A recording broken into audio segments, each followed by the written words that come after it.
Hi everyone, welcome back to Proxy Gyan. Proxy Gyan में आपका बहुत बहुत स्वागत है। आज जैसे कि मैंने प्रॉमिस किया था, रक्षाबंधन है और आज मैंने प्रॉमिस किया था आप लोगों को टेलीग्राम पर कि हम आज एक UPSC preparation related strategy video launch करेंगे, जहां पर आपको समझाया जाएगा, आपको मैं बताऊंगी, गाइड करूंगी कि कैसे यूपीएससी की तैयारी को करना है, स्टार्ट करना है, किस माइंडसेट से स्टार्ट करना है, क्या रिसोर्सेज जरूरी है, क्या बुक्स इंपॉर्टेंट है। ये सारे इंपॉर्टेंट एस्पेक्ट्स आज के इस लेक्चर में हम पढ़ने वाले हैं। यूपीएससी की तैयारी एक ऐसा डिसीजन है जो अपने आप में ही ब्रेवरी का प्रतीक है। Basically when you decide that you are going to prepare for UPSC examination, that is the moment when you decide and finalize that for the rest of the 1 year, I am going to sacrifice all the social gatherings. I'm going to sacrifice all the parties. I'm going to sacrifice all the people who are going to demotivate me. I'm going to sacrifice people who have low vibe. I'm going to sacrifice my own demotivating thoughts, and I'm going to sacrifice all the things which are going to pose as a distraction in my life. I am going to be willing to put in 5 to 6 hours every day consistently. I am going to be willing to give tests. I'm going to be willing to sit and study Indian polity, history, then geography, economy, science and tech. I'm going to put in the hard work and the smart work that is required in this examination for the next 1 year of my life. No matter what, if I've decided to prepare for UPSC, I am not going to give up. So this journey, when you take this decision, इसके अपने ही sides है, pros and cons है, सब कुछ इसके अंदर सम्मिलित है। जब भी आप देखोगे एक कॉइन के दो साइड्स होते हैं, सिमिलरली इस तैयारी के भी दो साइड्स है। सब कुछ ऐसे हंकी डोरी नहीं होता है कि अरे अब तो हम बढ़िया तरीके से स्टडी टेबल पे मैप लगाएंगे, सिलेबस लगाएंगे, बैठ के पढ़ेंगे।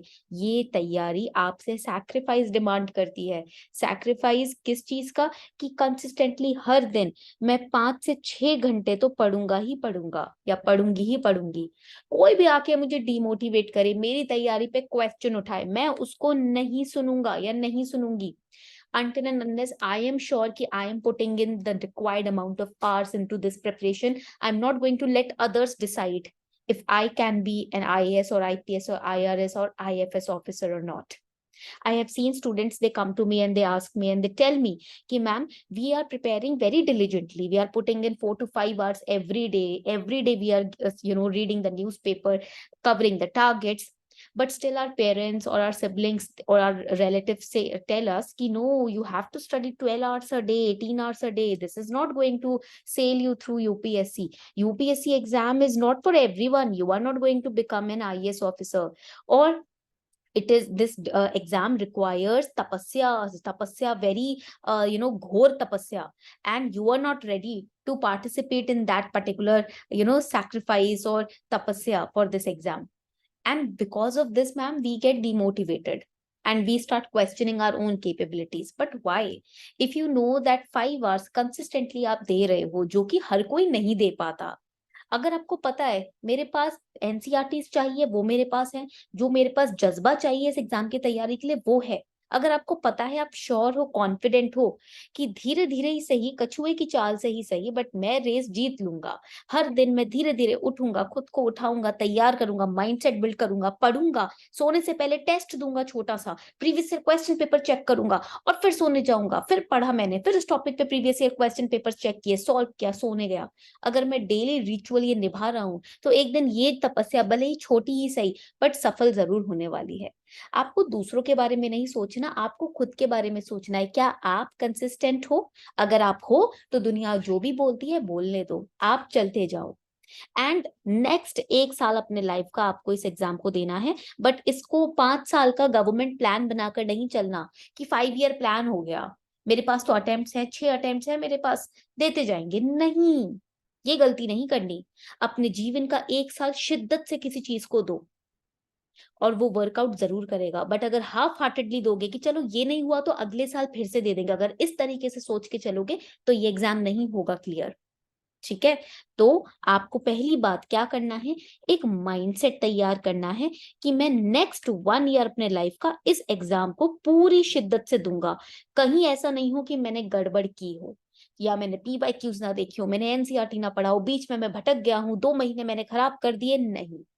अगर लग रहे हो किसी चीज में, देखो, सिंपल चीज जो होती है वही बोरिंग लगती है सबसे ज्यादा, और वही सिंपल चीज हमको टॉप पर लेकर जाती है, और जिसको वो बोरिंग लगने लग जाती है वो नीचे गिर जाता है। और जो इस बोरियत को रोज रिचुअल की तरह करता है कि ये मेरी तपस्या है, तपस्या ऐसी होती है ना, सिंपल बैठना है, आंख बंद करनी है, मेडिटेशन करना है, बट ये भी नहीं हो पाता लोगों से। तो आपको वही करना है जो संत कर रहे हैं ना, पहाड़ों पे कर रहे हैं, आपको अपने कमरे में करना है। आपको आंख बंद करके मेडिटेशन करने के लिए नहीं बोल रही, बट आपको आपकी तैयारी को मेडिटेशन बनाने के लिए बोल रही हूँ। इसको एक रिचुअल बना लो रोज का, जैसे आप शिवलिंग पे सुबह जाकर जल चढ़ाते हैं, रोज का एक रिचुअल हो जाता है लोगों का, मंदिर जाएंगे 8 बजे और जल चढ़ाकर अपने फिर काम पर लगेंगे। इस तैयारी को अपना रिचुअल बना लो कि मैंने सोच लिया है हर दिन 5 घंटे तो दूंगा ही दूंगा। पहले 5 घंटे देना तो शुरू करो, ब्लॉक्स में, लगातार भी नहीं। जैसे जैसे 5 घंटे आपका बॉडी माइंड स्टेबल होना शुरू करेगा, ये मेडिटेशन है, धीरे धीरे वही 5 घंटे 6 घंटे में बदल जाएंगे। जैसे एग्जाम पास आएगा, यही 6 घंटे आपको 8 से 10 घंटे भी पढ़ाई करवा देंगे, यही बॉडी यही माइंड, क्योंकि आपने उसको अभी से ट्रेन किया है। तो पहले तो माइंडसेट इस तरीके से सेट करना है। एक बार आपने माइंडसेट सेट कर लिया कि नेक्स्ट 1 साल मुझे इस तैयारी में अपने आप को बहुत अच्छे से देना है, उसके बाद हम आगे बढ़ते हैं। अब आपने देखिए माइंडसेट सेट कर लिया। चलिए, अब यहाँ पर जब हमने माइंडसेट सेट किया, देखते हैं ये तैयारी है क्या। यूपीएससी की तैयारी की बात जब हम करते हैं, इसके अंदर आता है आपका प्री का एग्जाम, फिर आता है आपका मेंस का एग्जाम, और फिर हमारे पास आता है पर्सनल इंटरव्यू राउंड। बच्चे क्या करते हैं, प्री की तैयारी की नहीं, पर्सनल इंटरव्यू राउंड के बारे में मुझसे मेल करके पूछते हैं कि मैम हमने तो इतना गैप कर लिया अपने ग्रेजुएशन के बाद, या हमने इस सब्जेक्ट से ग्रेजुएशन किया, अगर हमें इंटरव्यू में क्वेश्चन पूछा गया तो हम कैसे आंसर देंगे। मेरा एक ही रिप्लाई होता है, क्या आपने प्री के लिए पॉलिटी, ज्योग्राफी, हिस्ट्री, इकोनॉमी, ये कोर सब्जेक्ट्स है, क्या ये अच्छे से तैयार कर लिए, मैं अभी कोई भी क्वेश्चन पूछूं आंसर दे दोगे। बच्चे बोलते नहीं मैम, ये तो तैयारी नहीं किया ढंग से, अभी रहता है, रुक जाओ मैम, या मैम अभी एनसीईआरटी से पढ़नी है, रुक जाओ। जब आपने यही कोर सब्जेक्ट तैयार नहीं किए तो आप इंटरव्यू के बारे में सोच ही क्यों रहे हो। हमेशा याद रखना, एक मेथड होता है पढ़ाई करने का, मेथड के साथ जैसे ही आगे बढ़ेंगे धीरे धीरे स्टेप्स अपने आप क्लियर होते जाएंगे। प्री की तैयारी कर लोगे, मेंस पर जाओगे, अपने आप इंटरव्यू की बातें क्लियर होती चली जाएंगी। प्री की तैयारी नहीं की, इंटरव्यू वैसे ही बोझ लगेगा। हमारा इतना गैप हो गया, हमारा ये प्रॉब्लम आ गई, बीच में ये रिजल्ट आया, बीच में वो हो गया, और एग्जाम की क्लियर नहीं हुआ, क्या इंटरव्यू में गलत इंप्रेशन पड़ेगा। वो तो आप सोचो ही मत, जब तक प्री की तैयारी नहीं की, इंटरव्यू तक तो पहुंचने का भी सोचना ही नहीं है ना। तो हमारे पास प्री मेंस इंटरव्यू हो गया। प्री में हमारे होते हैं 2 पेपर, एक होता है जीएस पेपर 1 और एक होता है सीसैट का पेपर 2। एक होता है पेपर 1 दैट इज जीएस, ठीक है, और दूसरा होता है आपका सीसैट का paper which is logical reasoning and maths, ठीक है। अब ये जो सीसैट का पेपर है ये क्वालिफाइंग होता है नेचर में। क्वालिफाइंग का मतलब क्या है कि यहाँ पर आपको सिर्फ 33% मार्क्स लाने हैं और ये पेपर क्लियर हो जाएगा। जैसे ये पेपर क्लियर होगा तभी आपका पेपर 1 चेक किया जाएगा। If you have not qualified CSAT, paper 1 will not be tested. Even if you are scoring full marks in paper 1, तब भी वो चेक नहीं किया जाएगा अगर सीसैट नहीं निकलता है। ये जो पेपर होता है इसमें 80 तो क्वेश्चंस आते हैं, 2 घंटे का आपको टाइम मिलता है, 200 नंबर का ये पेपर होता है, 2.5 मार्क्स के अराउंड एक क्वेश्चन होता है, यानी कि 66 मार्क्स आपको लेकर आने हैं पास होने के लिए, बट आप इससे ज्यादा स्कोर कर सकते हैं, ठीक है, वो हम बताएंगे कैसे। पेपर 1 में आप देखेंगे, पेपर 1 आपका मॉर्निंग शिफ्ट में होता है, 9 से 11 बजे के बीच में आपका पेपर 1 होता है, एंड 2 से 4 बजे के बीच में आपका पेपर 2 होता है, ठीक है। अब जीएस पेपर 1 अगेन ये ऑब्जेक्टिव्स पेपर होते हैं, यानी कि एमसीक्यूज टाइप क्वेश्चन आते हैं दोनों पेपर में। पेपर 1 में आप देखेंगे कि यहाँ पर टोटल 100 क्वेश्चंस होते हैं, ये 200 नंबर का पेपर होता है, और अगेन ये भी 2 घंटे का होता है। दोनों ही पेपर में नेगेटिव मार्किंग होती है, अगर आप गलत मार्क करते हो ऑप्शन तो आपके मार्क्स कटेंगे इसके अंदर, ठीक है। तो टोटल आप 400 मार्क्स का पेपर दे रहे हो, प्रीलिम्स के अंदर 400 नंबर का पेपर आप दे रहे हो, ठीक है। स्टेज 2 पर जाते हैं। स्टेज 2 होता है मेंस का स्टेज। अब मेंस के स्टेज में क्या होता है, लेट अस अंडरस्टैंड। सबसे पहले यहाँ पेपर ए और पेपर बी होता है। पेपर ए तो एक कंपल्सरी इंडियन लैंग्वेज होती है जो आप चूज करेंगे। जो नॉर्थ ईस्ट के बच्चे हैं वो अपनी लैंग्वेज चूज कर सकते हैं, वैसे हिंदी चूज करते हैं, ठीक है। और नेक्स्ट होता है इंग्लिश, ठीक है। नेक्स्ट पेपर इंग्लिश का होता है। अब ये दोनों ही पेपर 3 घंटे ईच के होंगे, अलग अलग होंगे, एक साथ नहीं होंगे, अलग अलग, और 3 घंटे के होंगे। एंड दोनों ही पेपर, पेपर ए 300 नंबर का होगा, पेपर 2 भी 300 नंबर का होगा, यानी कि अब वेटेज बढ़ गई। सब्जेक्टिव पेपर है, आपको आंसर लिखने हैं, ठीक है। और ये पेपर जो होते हैं ये होते हैं क्वालिफाइंग इन नेचर। अगेन, अगर ये पेपर पास किए दोनों, तभी आपके बाकी पेपर चेक होंगे। इसमें भी कुछ अराउंड 75 मार्क्स आपको लाने होते हैं इंडिविजुअली दोनों पेपर में, तब जाके पेपर आप पास करते हो। 75 या उससे ऊपर 25% मार्क्स के अराउंड आपको चाहिए होता है। अगर ये दो पेपर पास नहीं किए तो मेंस के बाकी पेपर में भले ही कितना अच्छा किया हो आपने परफॉर्म, वो आप मार्क्स आप क्वालिफाई नहीं करोगे, पास नहीं कर पाओगे वो, अगर ये दो पेपर क्वालिफाई नहीं होते हैं। ये बात बहुत बच्चों को नहीं पता होती, कूद जाते हैं यूपीएससी के मैदान में, बट यही नहीं पता कि मेंस में 2 पेपर हैं, देखते ही नहीं है, समझते ही नहीं है। और जैसे ही प्री क्लियर होता है आप घबराते हैं कि इंग्लिश कैसे पढ़े, हिंदी कैसे पढ़े। तो ये पहले से पता होना चाहिए, काफी बच्चों को नहीं पता होता, जितना मैंने अपने अनुभव से देखा है। अब होता है यहाँ पर पेपर 1। पेपर 1 आपका होता है एसे का पेपर, जो कि अगेन 3 घंटे का होता है, और ये भी 250 मार्क्स का पेपर होता है, ठीक है। अब आता है पेपर नंबर 2। अब ये क्वालिफाइंग नहीं है, ये पॉइंट आप याद रखिएगा। पेपर 2 आपका होता है GS1, जिसके अंदर हिस्ट्री, ज्योग्राफी, मैं लिख देती हूँ, हिस्ट्री, ज्योग्राफी, सोसाइटी आते हैं, ठीक है। और यहाँ पर ये पेपर अगेन 3 घंटे, सारे पेपर 3 घंटे के होंगे और 250 मार्क्स के होंगे, ये पॉइंट याद रखिएगा, ठीक है। अब यहाँ पर नेक्स्ट होता है आपका पेपर 3। पेपर 3 होता है GS2। GS2 में polity, governance, international relations, welfare schemes, acts, policies जो पास होती हैं। 3 घंटे का अगेन पेपर होता है, 250 मार्क्स का होता है। फिर आता है आपका यहाँ पर पेपर नंबर 4, GS3। इसमें होगा इंडियन इकोनॉमी, इसमें होगा disaster management, internal security, environment and ecology, biodiversity, science and technology, agriculture, ठीक है, एग्रीकल्चर। तो ये आ जाएगा पेपर नंबर 4 में, GS पेपर 3। अगेन 3 घंटे का और 250 मार्क्स का होता है। फिर आता है यहाँ पर पेपर नंबर 5। पेपर 5 होता है GS4।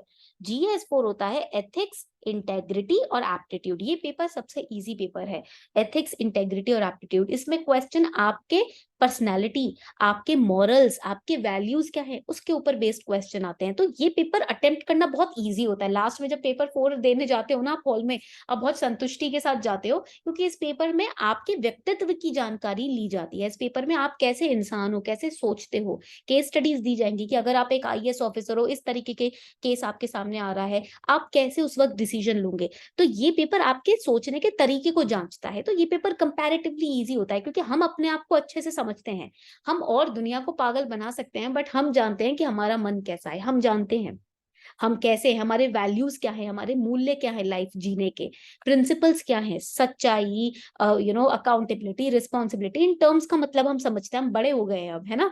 तो ये पेपर कंपैरेटिवली इजी होता है। बाकी पेपरों में थोड़ा सा रटना होता है, पेपर 4 में रटना इतना नहीं होता। ये पेपर एक, आप समझ सकते हो, पर्सनालिटी समझने का पेपर है। पहले ये पेपर ऐड नहीं हुआ था सिलेबस में, क्यों ऐड किया गया, ताकि रिटन तरीके से आपकी पर्सनालिटी को एग्जामिनर समझ सके कि आप फिट हो एक IAS या IPS बनने के लिए। तो वो समझ आता है कि पेपर 4 को देने के तरीके से, ठीक है। और लास्ट जो पेपर होता है पेपर 6, वो आपके ऑप्शनल पेपर्स में डिवाइडेड है।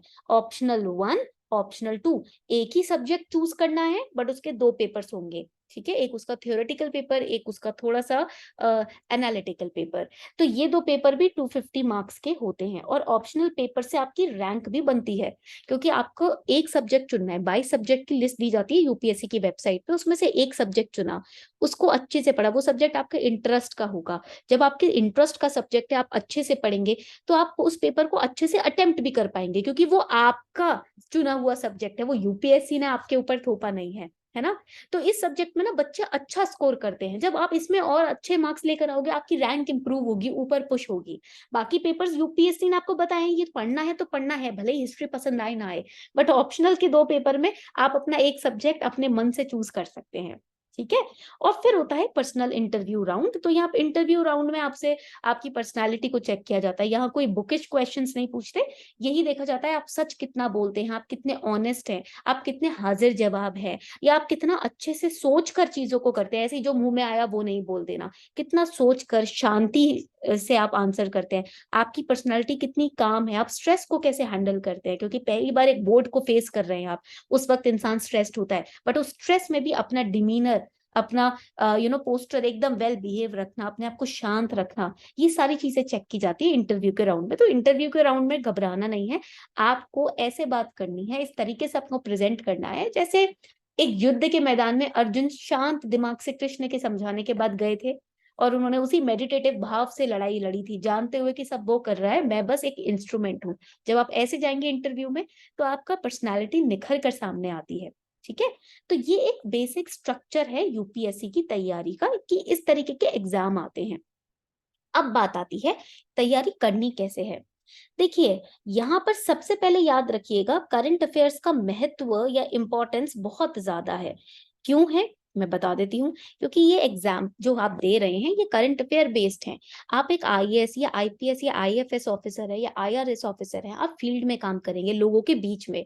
अगर आपको पता है किस तरीके की पॉलिसी गवर्नमेंट निकाल रही है, लोगों के बीच में चल क्या रहा है, किस तरीके के केसेस आते हैं एज एन आईपीएस ऑफिसर, आप उतना ही ज्यादा अच्छा रिस्पॉन्सिबिलिटी अपनी निभा पाएंगे। किताब ही रट के जाना है तो फिर किताब रट कर तो वही जो बुक में लिखा हुआ है वही आप इम्प्लीमेंट कर रहे हैं, ऐसा तो होता नहीं है। क्योंकि आप लोगों के बीच में होंगे, आप सिविल सर्वेंट हैं, सिविल लोगों के सर्वेंट हैं। लोग जो है, सोसाइटी जो है वो डायनामिक है, चेंज होती रहती है, परिवर्तनशील है। और जो परिवर्तनशील है, अगर आप उसके साथ ढल जाते हैं तो आप बहुत अच्छे से पॉलिसीज को इम्प्लीमेंट कर पाएंगे। आप गवर्नमेंट के बेसिकली गवर्नमेंट और सिटीजन्स के बीच में एक इंटरमीडियरी ब्रिज हैं। आप गवर्नमेंट को सिटीजन से जोड़ते हैं, आप एक ब्रिज का काम करते हैं। तो करंट अफेयर्स की इंपॉर्टेंस बहुत ज्यादा है। यहाँ पर आपको अवेयर रहना है, ये आपको अवेयर करती है कि आखिर चल क्या रहा है समाज में, विश्व में, दुनिया में। तो यहाँ पर इस एग्जाम के लिए लास्ट 2 साल के करंट अफेयर इंपॉर्टेंट होते हैं। बट अगर आपने आज से तैयारी शुरू की है, कोशिश ये कीजिएगा जनवरी 2000, अगर 2024 की तैयारी कर रहे हैं, जैन 2023 से आपके करंट अफेयर्स कवर होने चाहिए।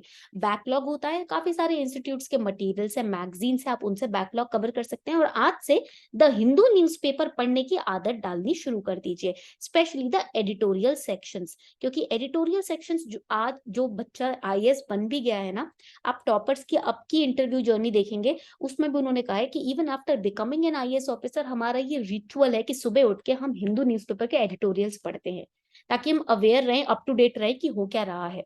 तो इसलिए ये न्यूज़पेपर तो आपका जब तक आप सर्विस में हैं तब तक आपको पढ़ना है। समझ लीजिए आज से आपका और न्यूज़पेपर का, जब तक आप रिटायर्ड नहीं होते तब तक आपका संबंध बन चुका है। तो एडिटोरियल पढ़ना आपको शुरू करना है हिंदू न्यूज़पेपर का डेली बेसिस पे। ठीक है। जब बात आती है प्रीलिम्स की, यहाँ पर आपको पिछले 5 साल के पीवाईक्यूज डाउनलोड कर लेने हैं। वैसे तो ओसवाल पब्लिकेशन की किताब आती है, वहां से भी पीवाईक्यूज को डाउनलोड कर पीवाई की बुक्स को खरीद सकते हैं, जो पिछले 23 ईयर्स तक के उन्होंने पीवाईक्यूज कवर किए हैं। इस तरीके से आप ऑनलाइन यूपीएससी की वेबसाइट पे जाकर भी पीवाईक्यूज को डाउनलोड कर सकते हैं और आंसर कीज को डाउनलोड कर सकते हैं। ठीक है। तो पीवाईक्यूज पिछले 5 साल के होने चाहिए। पढ़ना कैसे है, देखिए यहाँ पर जब हम बात करते हैं कोर टॉपिक्स की, सबसे पहले आपको कोर टॉपिक्स स्ट्रॉन्ग करने हैं। कोर टॉपिक्स कौन कौन से होते हैं, एक होता है हमारा हिस्ट्री, फिर दूसरा होता है हमारा पॉलिटी, तीसरा होता है ज्योग्राफी, और हमारा चौथा कोर सब्जेक्ट होता है इंडियन इकोनॉमी। अगर ये कोर सब्जेक्ट्स आपके तैयार हैं, कंठस्थ हैं, स्ट्रॉन्ग कमांड है, आपको कोई नहीं रोक सकता प्री क्लियर करने से, ट्रस्ट मी। ठीक है। ऐसा नहीं इसमें से कोई एक तैयार कर लेते हैं या 2 स्ट्रॉन्ग कर लेते हैं, नहीं, ये चारों को स्ट्रॉन्ग करना है। यहाँ पर हिस्ट्री में आपको फोकस करना होता है एंशिएंट इंडियन हिस्ट्री के ऊपर, मिडीवल इंडियन हिस्ट्री के ऊपर, और मॉडर्न इंडियन हिस्ट्री के ऊपर। वर्ल्ड हिस्ट्री प्रीलिम्स के सिलेबस का पार्ट नहीं होता, मेंस में आता है। यूपीएससी की वेबसाइट से आपको सिलेबस भी मिल जाएगा। ज्योग्राफी में आप देखेंगे, हमारे पास ज्योग्राफी में होता है यहाँ पर Indian geography, and world geography. Polity में हमारे पास एक बहुत प्यारी दो, आप समझ लीजिए दो सोर्सेज है। एक है एनसीईआरटीज। एनसीईआरटीज में क्लास 11 से क्लास 12 की 4 टोटल एनसीईआरटीज हैं, वो कवर करनी है। और एक हमारी होती है एम लक्ष्मीकांत, जिसका भी रीसेंट लेटेस्ट एडिशन आया है, 7th एडिशन। आप प्रॉक्सी ज्ञान को ट्विटर पे भी फॉलो कर सकते हैं। ट्विटर पे हमने बहुत प्यारा गिव अवे निकाला था एम लक्ष्मीकांत की 7th एडिशन का, तो आप एम लक्ष्मीकांत अपने पास रखेंगे। इंडियन इकोनॉमी के लिए बहुत इंपॉर्टेंट बुक है। आईएएस गौरव अग्रवाल सर ने अभी अभी रिसेंटली एक बहुत इंपॉर्टेंट बुक पब्लिश करी है इंडियन इकोनॉमी के ऊपर। आप अमेजोन से इस किताब को ले सकते हैं, ठीक है। प्लस यहाँ पर तमिलनाडु स्टेट बोर्ड बुक की क्लास 11th और 12th की आप बुक पढ़ सकते हैं इंडियन इकोनॉमी की। आपके बेसिक्स अगर स्ट्रांग नहीं है तो वो तमिलनाडु स्टेट बोर्ड बुक्स के 11th 12th की बुक से क्लियर हो जाएगा। ऑनलाइन पीडीएफ उनकी वेबसाइट पे अवेलेबल है, आप ऑनलाइन पीडीएफ से पढ़ सकते हैं, ठीक है। अब हिस्ट्री का सोर्स क्या होना चाहिए? देखिए, एंशिएंट और मिडिवल के लिए मैं आपको बोलूंगी स्ट्रिक्टली तमिलनाडु की क्लास 11th की और 12th की किताबें आपको पढ़नी है। क्लास 11th एंड 12th की तमिलनाडु की आपको किताबें पढ़नी है when it comes to the ancient and medieval. Modern की जब बात आती है तो यहाँ पर स्पेक्ट्रम की किताब आती है राजीव अहीर सर के द्वारा, the Spectrum book by Rajiv Ahir sir. अगर आप ये तैयार करते हैं तो आपकी तैयारी बहुत अच्छे से हो जाएगी, बिकॉज ये बुक अपने आप में एक फुलफिलिंग बुक है, इसमें इसके अलावा और कुछ पढ़ने की जरूरत नहीं है। ज्योग्राफी की जब बात आती है, अगेन यहाँ पर मैं आपको बोलूंगी क्लास 9 से 12th के एनसीईआरटी से पहले शुरू करेंगे, और फिर आप बाद में जीसी लियोंग की किताब आती है ज्योग्राफी की, उसको कंप्लीट करेंगे। बट स्टार्ट करेंगे आप पहले एनसीईआरटी से। एनसीईआरटी से स्टार्ट करना बहुत जरूरी है, ठीक है। यहाँ तक पॉइंट सबको क्लियर हो गया? Very good. तो ये हो गया आपका बेसिक तैयारी शुरू कहाँ से करनी है। मैंने आपको रिसोर्सेज बता दिया है यहाँ पर। यहाँ पर आज हम प्रीलिम्स की डिस्कशन ही करेंगे, धीरे धीरे मैं आपको मेंस के रिसोर्सेज और मेंस की तैयारी का तरीका भी सिखाऊंगी। तो ये था आपका आज का लेक्चर, एक overview, bird's eye view of prelims mains interview, क्या सिलेबस है, क्या पेपर है, और फिर मैंने यहाँ आपको प्री की अच्छे से तैयारी का नुस्खा बताया है। अब यहाँ पॉइंट आता है कि मैम सीसैट का क्या किया जाए। देखिए, सीसैट का पेपर अपने आप में एक बहुत एनालिटिकल पेपर है। इसकी तैयारी के लिए आपको बेसिक जो क्लास 10th लेवल की मैथ्स है उसमें मैं टॉपिक्स बताती हूँ जो आपको प्रिपेयर करने हैं। एक टॉपिक होता है यहाँ पर आपका परसेंटेज का, फिर होता है यहाँ पर मैं लिख देती हूँ क्लास 10th से आपको शुरू करना है, परसेंटेज आपको पढ़ना ही पढ़ना है, ठीक है। उसके बाद यहाँ पर आता है यूनिटरी मेथड। आपके 90% क्वेश्चन यूनिटरी मेथड से सॉल्व हो सकते हैं सीसैट के पेपर में। फिर यहाँ पर आता है टॉपिक सिंपल इंटरेस्ट और कंपाउंड इंटरेस्ट का। उसके बाद यहाँ पर आपका टॉपिक आता है प्रॉफिट एंड लॉस का, स्पीड, टाइम, डिस्टेंस। ओके, यहाँ तक पॉइंट क्लियर हो गया। Permutation and combination. एंड यहाँ पर ये जो सारे टॉपिक्स हैं इसके अंदर एक आता है मेंसुरेशन का टॉपिक, जिसमें volumes of cube, surface area, volume है ना, सिलेंडर का, स्क्वायर का निकालना, ट्राइंगल का, तो ये मेंसुरेशन का टॉपिक आता है। अगर ये आपके बेसिक जो मैथ्स के बेसिक कॉन्सेप्ट्स हैं ये क्लियर है तो आप most of the question solve कर सकते हैं विदाउट एनी प्रॉब्लम। ये क्लास 10th की मैथ से आपका सॉलिडिफाई होगा, स्ट्रॉन्ग होगा एरिया। अब देखिए यहाँ पर ये समझिए तैयारी कब से शुरू करनी है सीसैट की। हो सके अगर आप वीक है मैथ्स में तो अभी से शुरू कर दीजिए। डेली आप इसमें 1 से 1.5 घंटा दीजिए इन टॉपिक्स को पढ़ने में, ठीक है। काफी ऐसी वीडियोस अवेलेबल है जिसमें इसके शॉर्ट जो फॉर्मूलाज हैं वो भी बताए गए हैं, आप उन वीडियोस को भी देख सकते हैं, ठीक है। यहाँ तक पॉइंट क्लियर हो गया। ये परम्यूटेशन एंड कॉम्बिनेशन लिखा है मैंने। अब यहाँ पर आपको ये बात समझनी है कि सीसैट का पेपर पूरा मैथ्स का पेपर नहीं होता, इसीलिए उसको क्लियर करना कंपैरेटिवली थोड़ा सा इजी हो जाता है अगर आप देखें कि मैथ्स के क्वेश्चन लिमिटेड होते हैं। आपके सीसैट के पेपर में कॉम्प्रिहेंसिव रीडिंग भी आती है, यानी कि कॉम्प्रीहेंशन, यानी कि आपको पैराग्राफ दिया जाएगा, उसके बेसिस पे 4 से 5 या 6 क्वेश्चन आपसे पूछे जाएंगे। आपकी रीडिंग स्किल अच्छी होती है तो आप बहुत इजीली इन क्वेश्चंस को सॉल्व कर सकते हो। और रीडिंग स्किल्स कैसे अच्छी होंगी? अगर आप डेली हिंदू न्यूज़पेपर के एडिटोरियल्स पढ़ रहे हैं, ठीक है। और कुछ पजल्स, कुछ आपके जंबल वर्ड्स वाले क्वेश्चन आते हैं, तो इन क्वेश्चंस को प्रैक्टिस कैसे करना है? आपको सीसैट के पिछले 2000 समझ लीजिए 14 से अब तक के क्वेश्चन पेपर डाउनलोड करने हैं। उनको डाउनलोड करके, उनके सॉल्यूशंस को डाउनलोड करके आप प्रैक्टिस करना शुरू कर दीजिए अभी से। जितना जल्दी प्रैक्टिस करेंगे और जितना जल्दी अपनी बेसिक न्यूमरेसी स्किल्स पे फोकस करेंगे, उतना जल्दी सीसैट में कॉन्फिडेंट महसूस करेंगे। और previous year question paper solve क्यों करने होते हैं? क्योंकि आपको समझ आ जाता है उन्हें देखकर कि यूपीएससी का तरीका क्या है क्वेश्चन सेट करने का, क्वेश्चन बनाने का। So this was all for today. उम्मीद करती हूँ आज के लेक्चर से आपको यूपीएससी की तैयारी में क्लैरिटी मिली होगी कि आखिर ये तैयारी है क्या और कहाँ से शुरू करना है। ऐसे ही धीरे धीरे हम तैयारी से रिलेटेड वीडियोस आपके लिए लाते रहेंगे, ताकि आपको क्लैरिटी मिलती जाए अपनी जर्नी के अंदर और आप उतने ही ज्यादा स्ट्रांगली और कमिटेड वे में अपनी जर्नी को कवर कर सकें। On this note we are wrapping up the session everyone. Thank you so much. Have a wonderful day ahead.